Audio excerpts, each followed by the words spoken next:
Love जिहाद के बारे में देश में बहुत चर्चा चल रही है आजकल। बहुत ही गंभीर विषय है लगता है मुझे। बंगाल के चुनाव आने वाले हैं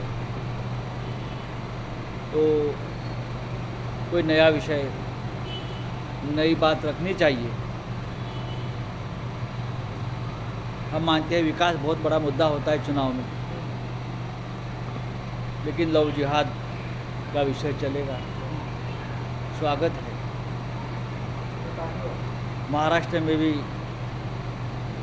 कुछ लोग ये मुद्दा उछाल रहे हैं कि आप कानून कब बनाओगे। जैसे कि मध्य प्रदेश, उत्तर प्रदेश,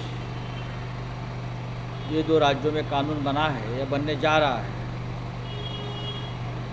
तो यहाँ के हमारे भाजपा के जो प्रमुख नेता हैं, उनका कहना है, सरकार से सवाल पूछ रहे हैं कि लव जिहाद के विरोध में कानून कब बनेगा।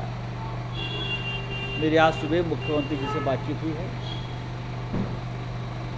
और इस विषय पर हम इतना ही कहना चाहते हैं। राजस्थान, उत्तर प्रदेश और मध्य प्रदेश का कानून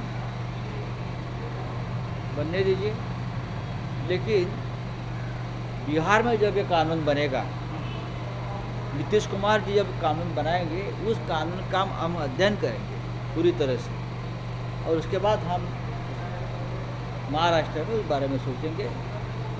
बिहार में बीजेपी की सरकार है, नीतीश कुमार बीजेपी के ही मुख्यमंत्री है, क्योंकि सबसे ज़्यादा सीट बीजेपी की है। 3 नंबर पे नीतीश कुमार है, तो मुख्यमंत्री बीजेपी का है। तो बिहार में जो कानून बनने वाला है लव जिहाद के खिलाफ, उसका पूरा अध्ययन हम लोग करेंगे और बाद में महाराष्ट्र में अर्थव्यवस्था से ज़्यादा अहम अब लव जिहाद हो गया है। अर्थव्यवस्था सबसे महत्वपूर्ण मुद्दा है। जो आर्थिक मंदी,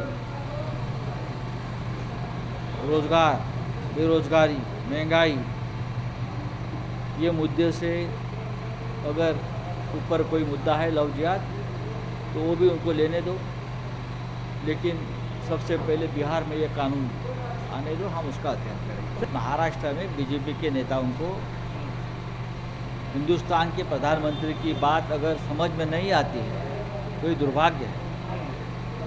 प्रधानमंत्री जी ने कहा है G20 समिट में कि कोरोना का संकट जो है वो दूसरे विश्व युद्ध से भी भारी है संकट, और इसलिए बहुत ही नियमों का पालन करना पड़ेगा।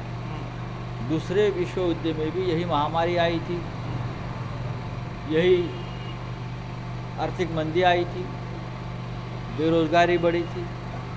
ये सभी संकट आज कोरोना के साथ हमें मिले हैं। तो प्रधानमंत्री ने कहा है कि हमको उससे झगड़ना होगा, लड़ना होगा, लेकिन महाराष्ट्र में जो बीजेपी के नेता हैं वो अपनी प्रधानमंत्री की बात नहीं सुनते। जिस तरह से सड़क पर उतरकर आंदोलन कर रहे हैं, मंदिर खोलने के लिए भारी लोग जमावड़ा कर रहे हैं, उससे कोरोना बढ़ रहा है। तो लगता है ये कोरोना के बाप है। पवार साहब को छोटा नेता कहना है, यानी अपने आप को बहुत ही छोटा समझने जैसा है। चंद्रकांत दादा पाटिल राज्य बीजेपी के अध्यक्ष हैं। पवार साहब बहुत बड़े नेता है इस देश के। हम उसको आज के राजनीति के विष्णु पितामह कहते हैं। नरेंद्र मोदी जी जो देश के प्रधानमंत्री हैं, उन्हीं की सरकार ने पवार साहब को पद्म विभूषण, ये सबसे बड़ा नागरिक सम्मान दिया है। उनकी राजनीति, उनका सामाजिक कार्य, उनका कोऑपरेटिव सेक्टर, कृषि क्षेत्र का कार्य, ये सब का 50 साल की उनकी संसदीय कार्य की उनका जो कार्य है उनके बारे में उनको मालूम नहीं। बहुत साल तक जब राज्य के गुजरात के मुख्यमंत्री थे नरेंद्र मोदी जी, तब हमेशा ये कहा है मोदी जी ने कि मैं पवार साहब का मार्गदर्शन लेता था। केंद्र से भी लेते हैं बहुत लोग मार्गदर्शन, और महाराष्ट्र के नेता अपने निजी स्वार्थ के लिए, बीजेपी के नेता पवार साहब के बारे में ऐसी टिप्पणी करते हैं, तो ये ठीक नहीं है। देवेंद्र फडणवीस कह रहे हैं कराची हिंदुस्तान में होगा, इस तरीके की बात। अच्छा, कराची हिंदुस्तान में अगर आती है तो हम उनका स्वागत करेंगे। सबसे पहले जो पाक के कब्जे में कश्मीर है वो लाइए, बाद में हम कराची तक पहुँच जाएंगे।